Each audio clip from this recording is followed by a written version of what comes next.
Hello everyone, welcome to Steve Etzel's Baseball Universe. Sorry, just a little inside joke there. This is a first. I'm recording from my memorabilia room that is a work in progress. And you can see I've got some baseball card displays here of various types. Of course, a lot of shrines to my favorite Pittsburgh Pirate baseball players. An homage to the 1971 World Series, the 1960 World Series, me standing in front of the Forbes Field wall many years and many pounds ago. A little bit of football, some hockey, and one of my Roberto Clemente shrines as well. And of course, one of my favorite teams of all time, the 1971 Pittsburgh Pirates. So, hopefully that was not a waste of a minute of your life.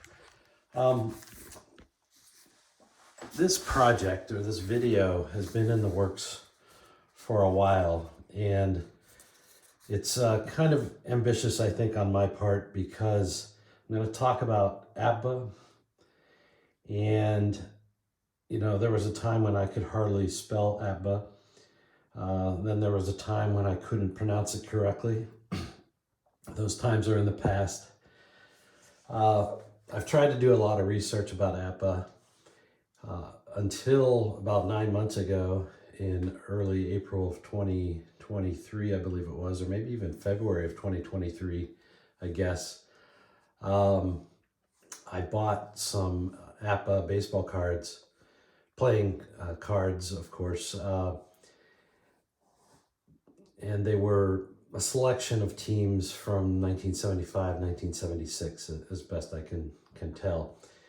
And up until that time, I only had, I think in my possession, one APBA card that I had picked up somewhere along the way in my baseball card collecting. And that kind of prompted me to look into APBA. I was curious about it. I've been doing a lot of work in the last year and a half or two on various tabletop games, for those of you who have been watching my videos. So I tried to learn as much as I could about APBA. There is, I think, a lot of information on YouTube about it. On the internet broadly, maybe less so. But I decided to take on this project. It may be too ambitious. We'll know when we get to the end of this video whether I was successful in conveying any useful information. But this kind of got delayed, and I'm sorry to say it was not because of the Screen Actors Guild strike. It was just, it took me a long process to get to a point where I thought I had something that would be interesting to you folks, the viewers. So I'm calling this video APBA Math, and so this would be an attempt to focus more on the math aspects of APBA. Apologize for the video display there. I'll try to keep it as clear as possible. Without further ado, let's get started. So, in my journey here through APBA, I'm just going to make some observations. These are just my observations, and I'll get to that at the bottom here. But APBA has a long history. As I understand it was created by J. Richard Seitz in 1931. It has its roots in a game called National Pastime, which was patented by Clifford Van Beek in 1925. If you want to know more about the history of APBA, I suggest you go to the YouTube channel called, I think it's called Baseball Replay Journal or something like that. And you can learn a lot about the history of APBA. As I understand it, one of the advantages of APBA is that, if there's a season you want cards for, you can get it pretty much on demand. And that's in contrast to Stratomatic, where, and many other games where only certain seasons have been in print or available, and once they're available, they're sold out. Sometimes they're reprinted, but anyways, that's what some people claim as an advantage of APBA. They also apparently have a strong Negro League franchise, although there's been some people who have questioned whether or not those cards need to be updated, but that's not the purpose of this video. From my observation, APBA is very much a batter-centric game engine, and we'll talk more about that in a minute. I talked about this in another video around dice and precision in Sims, but given that APBA uses the 2d6 dice, it would give the appearance that there's limited precision in terms of portraying the characteristics of the players and producing results. But we'll talk more about that. There is a basic version and a master game. Most of my comments today will be kind of focused more on the master game, not because one is better or worse than the other, but it's just in terms of trying to explain some of these mathematical concepts. The basic version, I think, works better. APBA seems to be pretty customizable. I've read a lot about people's house rules. People have customized these result boards, which we'll talk about. And then there are some people who have modified the pitcher grading systems, which I think is probably important for improving the game. APBA is very, very popular among a certain group of people, and part of it is, I think, the long history. Part of it is nostalgic. I think part of it is it's pretty easy to play, especially the basic game. And the fan base is extremely devoted. I will say that, I think the fan base often makes a lot of claims about the accuracy of the game. I will admit, going in, I was skeptical. I've become less so over time as I've studied it more, but I don't have a definitive answer, quite frankly, on the accuracy of APBA. I will give a spoiler here. I know we're 7 minutes in, but I'll give a spoiler here. APBA math is hard. And what I mean is there's a lot more sophistication to this game than meets the eye initially. So, I don't mean this to be a tutorial about APBA in any way, but I'm going to have to explain some basics, I think, to get to some of my points. So here you have at the top, you have the APBA dice. There's usually a red one and a white one. The red one is read first, and you come up with a two-digit number. There's the famous 66, which when you roll it against the batter card, it is almost always a home run unless the batter really doesn't hit home runs. And so the 66, as you see here at the bottom of the card, is very much part of the lore of the game. And I guess related to that, anytime you roll a double, like 55 or 44 or 11 or what have you, you're generally going to get a good result, usually in the form of some kind of extra base hit if it's applicable. But that's just, I think, the way the game was designed, and I think people probably like that. We've all like the idea of rolling doubles, and I think from an early age we understand that those rolls are more rare than others. As I noted at the bottom here, when you have 2d6 dice and you roll them or read them, well, anyway you read them, there's 36 chances. That really doesn't give a lot of precision on the surface. 1 out of 36, if I remember right, is 2.7%. So you can only carve up the results so much that way. The way APBA works is you roll on the batter card first.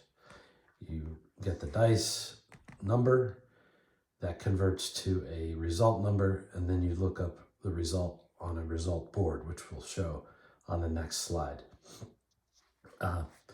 Pitchers have a grade and a few other related ratings. They're really, in APBA Basic, there are 4 basic grades, A, B, C, and D, with A being the best. They're technically 6 because there's a nuance where you can combine A and B and A and C. I'm not going to go into that today. What you see on the right is a pitcher card. The bottom is actually his hitting, and he doesn't have any home runs. He doesn't have any ones on his card. But you can see the stats here. Stats were not always put on the cards. In fact, you really had to struggle to figure out what year the card represented. One way you figured that out is you looked for where the 12 was and what number it was on.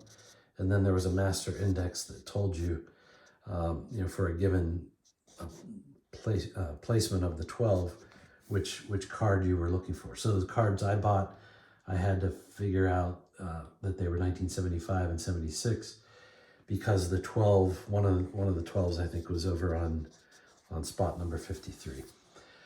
Just keeping back with the picture for a second, there are master game symbols up here, ratings for walks and so on. And the same thing for batters. There's a speed rating, and I think there's an arm rating and a stealing rating and stuff like that. APBA's famous also for putting nicknames on the cards. That doesn't quite do anything for me, but it's part of the lore. I think the other thing I'll make as a general comment, and this is true for Strat as well, is card patterns are a big deal for fans of these games. And so I already talked about, the 1 on 66. Another interesting thing here is I put it in a box, but 14, 34, and 54.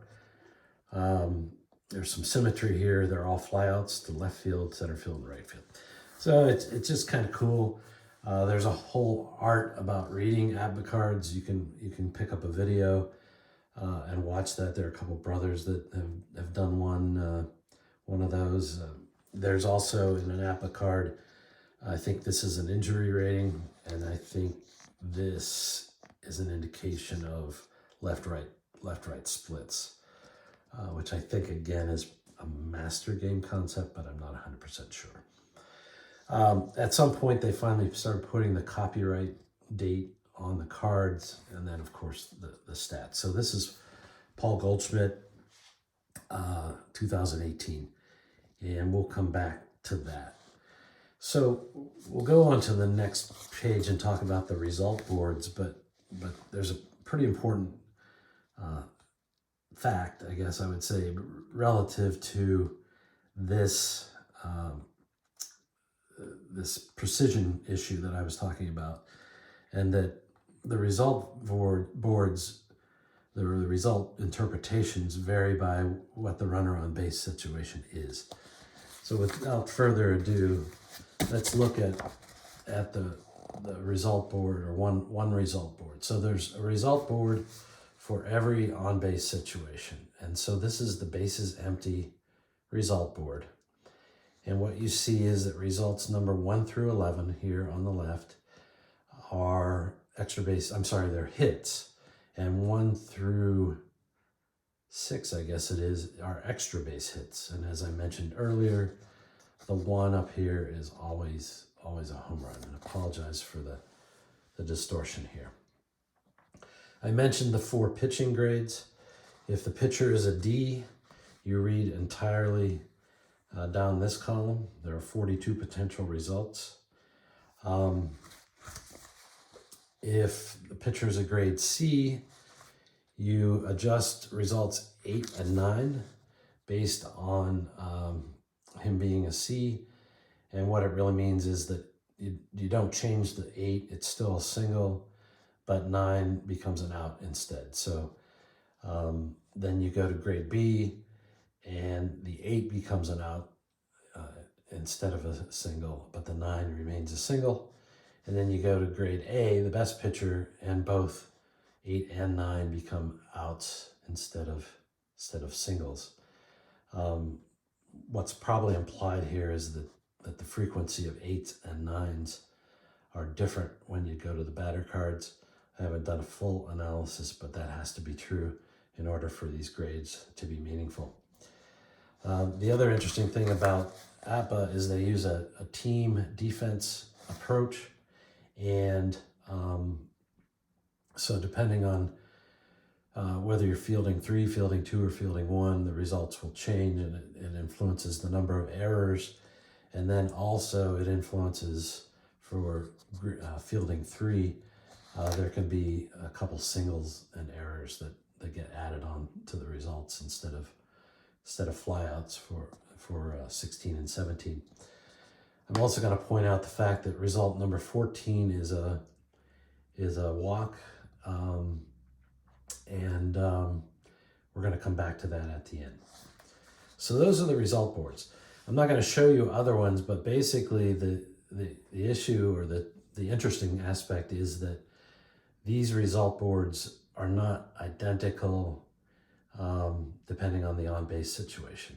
And what that does, it allows the card designer to create some nuances in the card results and customize the results to the batter's performance. What I did with the pitching grade C board, and I've done this with other games, is, and I really apologize for the focus here, but what you can see here is I've listed down the side here the 8 on-base situations from bases empty to bases loaded. I've also listed the percentage of plate appearances where these situations occur, and this happens to be based on, I think, 1971 plate appearances, but it really doesn't change a whole lot. But basically 55% of the time the bases are empty, and it makes a lot of sense since you lead off every inning with the bases empty. But what you can see here is I've put the 11 hit results across the top here, 1 through 11. And for every on-base situation for pitching grade C, I've listed how the result gets interpreted. So as we said, 1 is always a home run. 2 is usually a triple, but if there's runners on first and second, it'll be a home run. 3 is a mix of triples, doubles, and home runs. 4 is the same or similar idea. 6 is where you get your doubles. Occasionally there'll be a home run with a runner on third. I've put it in italics because there's some really unique interpretations here. I'm no expert, so I just put it in italics to highlight it. And then 7 through 11 are singles or potentially outs. And we just saw that in grade C, that 9 becomes an out in every situation except for runners on first and third. So with that, I mean, this is really kind of key to what I call APBA math. But if we take each chance as 1, each one of these columns as having a value of 1, what you can see is that for a result number 3, that 0.28 or 28% of the time it's a double, and then you go all the way up to 6 where 95% of the time it's a double. And you can do the same thing for triples, and you can see if you really want the guy to have a triple, you better make sure he has a 2 on his card, or maybe a 3. But it's a way to refine the results. And then similarly for home runs, as I said, home runs are always, 1 is always a home run. So that's why this adds up to 100%. But occasionally you can get a home run on some other results, including a 5. So if you're really into analyzing cards, or God forbid, creating your own cards, you really need to know how these result boards add up. And you not only need to do that for a grade C pitcher, but you probably need to do it for A, B, and C, and D, and need to know the frequency of how often pitchers are graded A, B, C, or D. I'm guessing you could take a shortcut and just assume that the average pitcher is C, but I have no idea if that's true. See, I told you APBA math was hard. So just after telling you APBA math is hard, I'm going to show you what I'm going to call simple APBA math. And this is that same Paul Goldschmidt card that we talked about earlier, and I've done some analysis on it. So pardon me, I'm going to take a sip of drink here so my voice holds out. So here's a blow up of that Goldschmidt card. Maybe I'll just lay it there and speak to it. I think it's readable. So what I've done here is I've circled all the results 1 to 10, 1 to 11. And I think what I figured out is there are 10 of those. We're going to talk about that in a minute. I've also highlighted here the result number 14, which is a walk. And he has 1, 2, 3, 4 walks, I think, on this card. And I've also highlighted result number unlucky 13, which is a strikeout. And I count 1, 2, 3, 4, 5, 6 strikeouts. As I mentioned, these are flyouts to left, center, and right. And Paul has the infamous 1 on 66, so he must have hit at least 1 home run. And in fact, he hit 33 on the season in almost 600 at-bats. And he hit 290. The traditionalists, I think, aren't bothered by the fact that the early APBA cards didn't have stats on them. I personally think they're kind of important, but to each his own. I circled the result number 12 here, possibly just to point out again that the placement of the 12, at least in the old days, used to tell you what season was being rated. I've also highlighted roll number 37 here. This will come out later, but essentially that ends up being a re-roll. And if you look at the result board, the reason why that is it's just comes out as a strike. I'm really not sure why they quote unquote waste a roll on a strike. I guess the reason why they do it is, and now that I see it, is if the pitcher has a W rating, a qualifier, this is a way to get more walks for the pitcher. Otherwise, it's just called a strike and you roll the dice again on the batter card. Okay, I digress. So that's the Goldschmidt card. What I have done is I've created an analysis of Goldschmidt's season. So, I think these APBA cards are based on plate appearances. I'm not 100% sure, but at least when I make cards for Sims, I do something called adjusted plate appearances. So I take out the intentional walks because those are the manager decision, and I take out sacrifice bunts because, again, those are kind of unique plate appearances that aren't necessarily correlated to core hitting performance. So Goldschmidt had 679 adjusted plate appearances. In this colorful table on the right, I have the result numbers 1 through 11. I've highlighted that he has number 1. We've talked about that. He has no 2s, 3s, or 4s. And then he has 2 5s, a 6, a 7, 2 8s, and 2 9s, and a 10. So there are 10 total hits.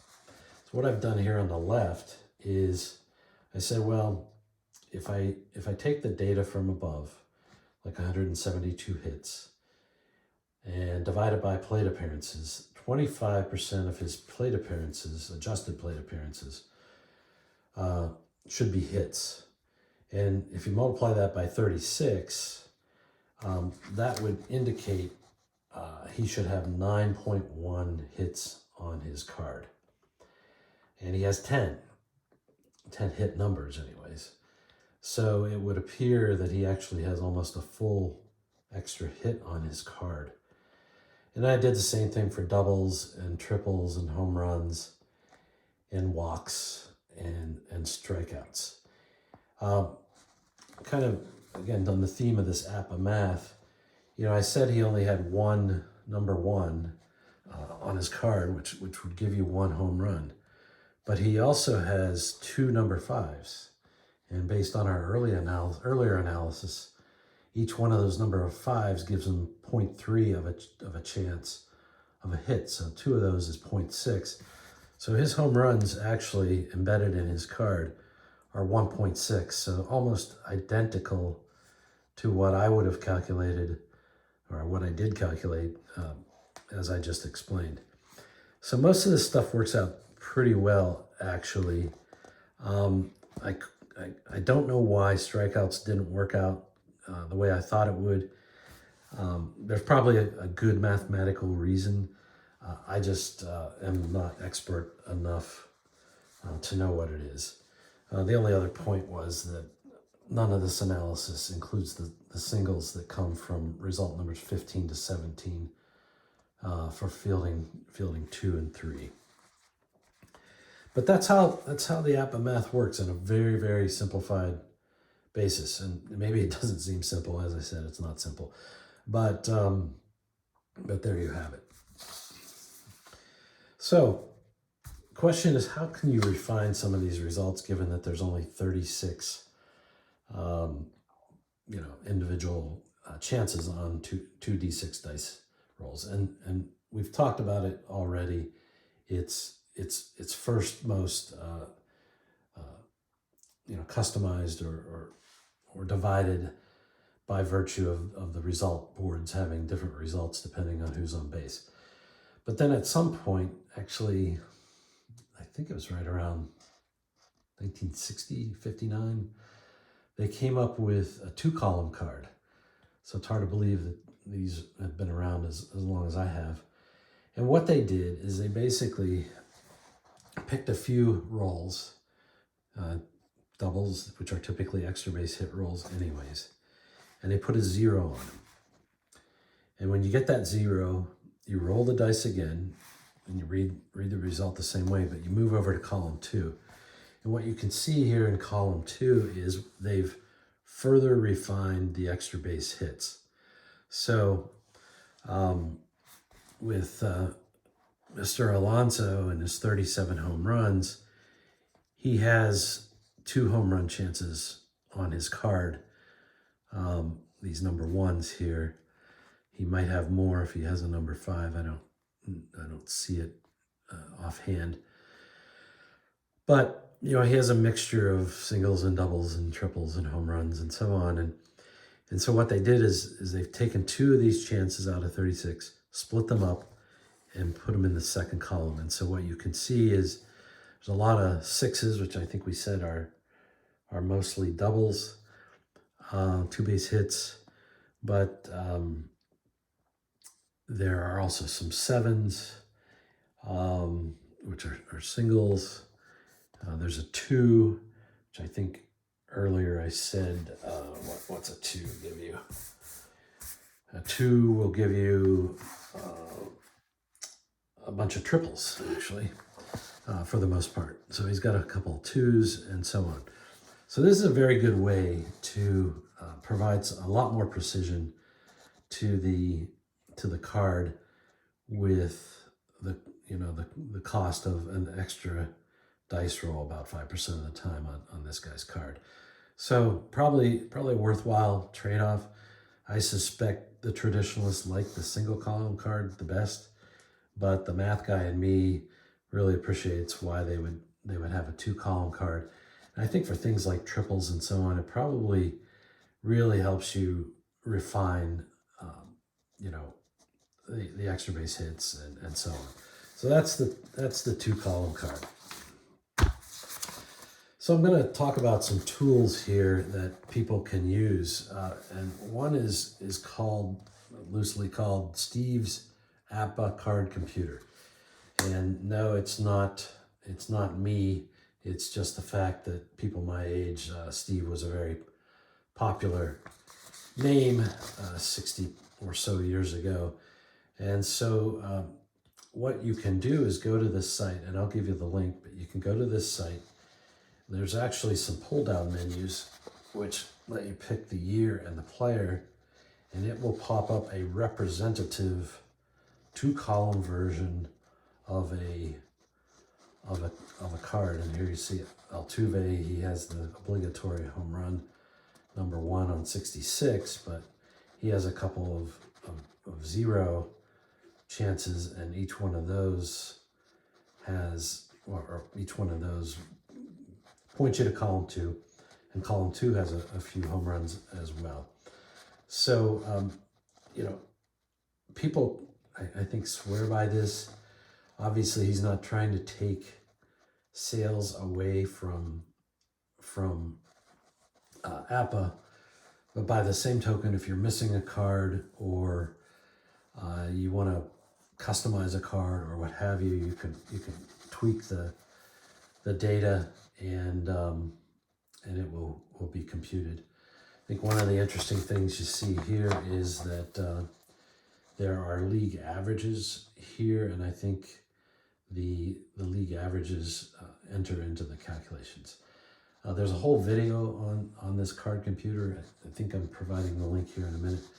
But this is kind of a fun tool if you want to play around with APBA cards. Another thing I found online was a very quick and dirty way to estimate what a card will hit. And this came from a blog.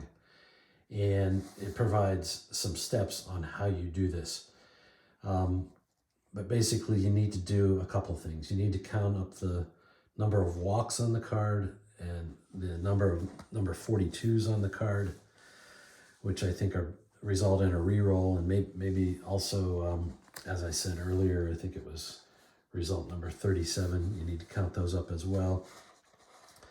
And then the step 2 is to take the number of hits that you find on the card and give them a weighted value. I'm sorry for the distortion there. And so 1 to 7 gets 1 hit value, 8 to 9 gets 0.8, 10 gets 0.9, and 11 gets 1. These are very simplified. I suspect the 8 and 9 are influenced by the pitching grades that we just talked about. Well, what I did is I actually did that math for Goldschmidt that we just looked at. So down here in the lower right, I typed in the values that I just read you for each of these result numbers, and I applied those to the number of results that Goldschmidt had on each, and I got a weighted value for number of hits. And when I add all that up, it comes out, interestingly, to 9.1 hits, which, if you remember right, that's what I said should be on his card. If you divide 9.1 hits by 32, which is essentially 36 minus the number of walks that he has on his card, you get a batting average of 284. If you divide it by 31, which I think you need to do because, as I said, there's that result number 37 on Goldschmidt's card, which most of the time is a reroll, then you get a batting average of 294. And so somewhere in the 285 to 295 range should be his batting average implied in this APBA card. And magically, his batting average is 290. So that would tell you, if this quick and dirty method is accurate, that would tell you that his card is probably pretty accurate. So that was interesting. You know, if you're a numbers guy like I am, you find this stuff really cool. So just a couple quick things before I wrap up, and thanks for being with me this far if you have been. But in stolen bases in the basic game of APBA, you don't call for the steal attempt. It's determined based on the result board. And when I first learned about this, I thought this was a very weird implementation, I guess I would say. Now, granted, in the master game, you can do the more traditional steal or not steal decisions, and it's a more traditional implementation. But in the basic game, I thought that was kind of weird, and it was only until I was working with another game recently called Long Ball, where I understood the nuance that's built into the game as it relates to stolen bases. So in general, stolen bases happen on result 11 or on 14. Not always on 14.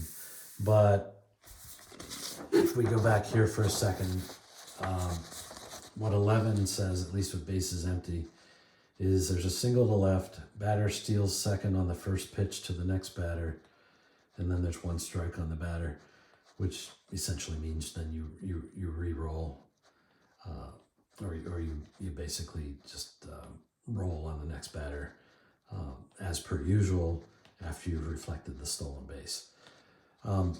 How it works for number 14, though, is if there's an asterisk on the card after number 14,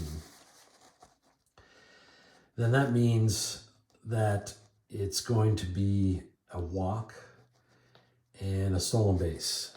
At least it's a stolen base if, I guess it says at the bottom here, it says only when the bases are empty. So if there's a leadoff walk and a number 14 with an asterisk was the source of that walk, then that's how you have a stolen base. So if you remember the Goldschmidt card, and apologies here, but he had 4 number 14s, but none of them had an asterisk on him, and he had, I think, no number 11. So I don't know, I guess he stole 7 bases that year, but I don't know if there's a way in the game that he gets a stolen base despite having no 11 or 14. But, you know, it's neither here nor there. But you can see on Ricky Henderson here, he has 1, 2, 3, 4, 5 number 14s. 4 of them have the asterisk, and he also has 1 number 11 among his hits. So, you know, he's going to get stolen bases. I don't know exactly what year card this is, but it says copyright 1991. So that's an indication of the general era of what season this was based on. So while initially I thought the stolen base concept was very primitive, for lack of a better term, it's actually more sophisticated than first meets the eye. So that was interesting. At least I think so. I mentioned briefly that pitchers have some supplemental ratings. I think the one I mentioned was that pitchers can have a walk rating. And if you walk a lot of guys, you'll get a W rating. And so certain results will turn into walks. Similarly, if you're like a Greg Maddux or somebody with good control, you might get a Z or a ZZ rating. And then the same goes for strikeouts. I think in general, the strikeout ratings just turn certain results from one type of outs to a strikeout, or take away strikeouts and turn them into some other type of out. And so what I found is, obviously APBA does not publish their rating scales, but the general belief is that they do them, at least in the current construct of the game. They do it based on ratios compared to the league average. And from one blog, I got these tables, which you know, if you compute strikeouts, you know, divided by batters faced, excluding intentional walks, and compare that metric to the league average for that metric, then that ratio that you come up with will dictate what kind of letter rating that the pitcher gets. Similarly, I mentioned in the beginning that there are 4 basic pitcher grades, but in the master game there are 30, as I understand it, 30 different master grades. They kind of correspond to the letter ratings, but they're further refinements. one guy in a blog named Bill said that he thought pitcher grades should be assigned based on hits per 9 innings pitched. And, you know, the math guy in me thinks that that's probably a reasonable premise. Traditionally, pitcher ratings for APBA supposedly have been assigned based on ERA, wins, and innings pitched. And I've read that the intention of pitcher ratings are not necessarily to produce perfect results for an individual pitcher, but more to get the team results correct, and more specifically the team ERA results correct. Again, that's probably beyond the scope of this video, but it was an interesting concept, and so I've done some reading as it relates to pitcher grades and how they are determined. Okay, just to wrap up here, there are some resources if you want to do your own research. One that I found very useful is what I call the APBA Blog, and some of this information that you've seen here today comes from the APBA Blog. Here's the web address. I urge you to check it out if you're at all interested in APBA, or if you're interested in this topic of APBA math. You can find some interesting articles there. This is the link here. The second one is the link to the card computer that I showed you. And then here's a link to the video for that card computer. It's an interview with Stein. You can probably do a search in the YouTube search bar and find it easier than typing this in. And then this was the article on how to estimate the card's batting average. And that was the source, again, from the APBA Blog. So this has been a long video. Appreciate you hanging in with me. My email address is at the bottom. A lot of times people ask how to get a hold of me, so maybe your reward here has been to actually not have to ask me for my email address. I appreciate everybody watching my videos. I like the comments a lot. If you like the video, that helps because it tells me these are interesting and useful to you. Feel free to subscribe to my channel. That's not really what I'm here for, but I'd like to learn more about APBA. I'd like to know if what I've shown here is on target. I'd like to know if there are other resources that you know have delved into this topic. We're all here to learn and enjoy our games. And with that, I'm gonna sign off. Have a good day. Bye.